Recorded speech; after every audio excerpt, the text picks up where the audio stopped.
Lesson 1. Around the house. In today's lesson, we're going to go through a house, learning vocabulary for the different objects in each room and the different actions you can do there. You'll also learn the difference between house and home. Bedroom. Let's begin with the bedroom.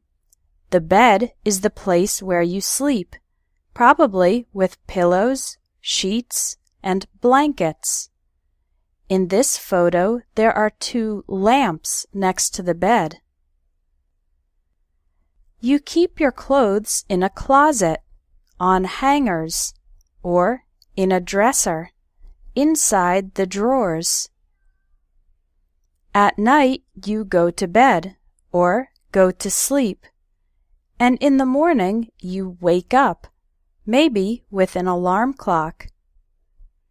Try to answer these questions now. What time do you go to bed? What time do you wake up?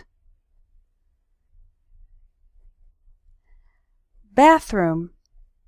Now we'll learn about the bathroom. In the bathroom, you can brush your teeth using a toothbrush and toothpaste. Most people use the sink to brush their teeth, and in this photo, the woman is looking in the mirror. In the bathroom, you can also take a shower.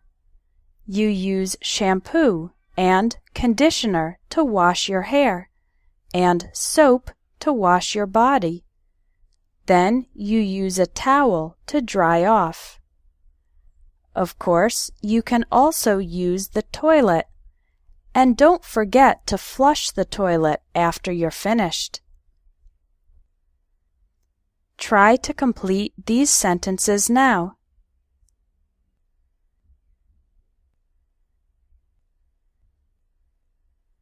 Kitchen. Time to go into the kitchen. In the kitchen, you can cook, prepare food for eating.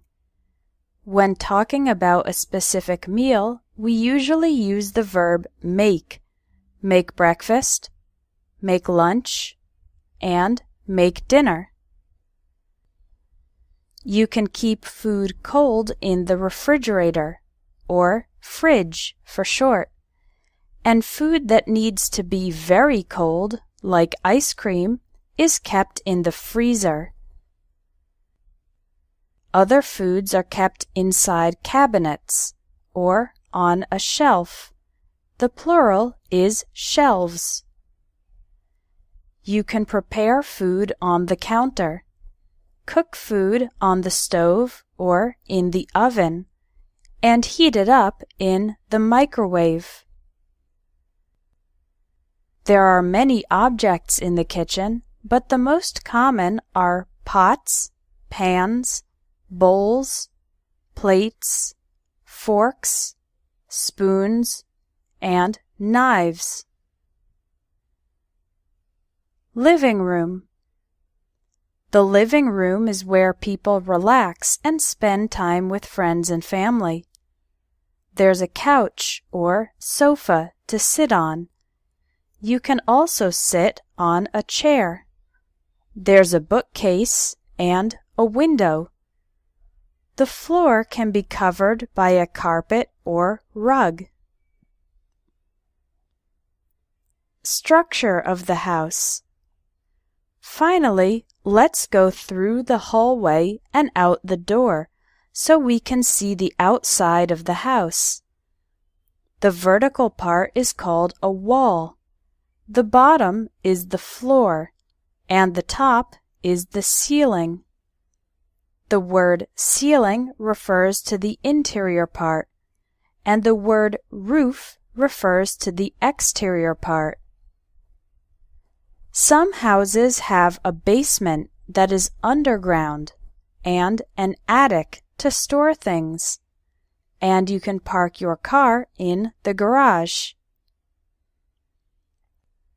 House or home. Let's finish this lesson with the difference between house and home. A house is a specific type of building. A house is a physical thing, but the word home is more of an emotional idea. It means the place where you live and where you have a special emotional attachment, where you feel comfortable, safe, and happy. Your home can be a house, an apartment, or another type of structure. In English, we often use the word house when talking about the building itself.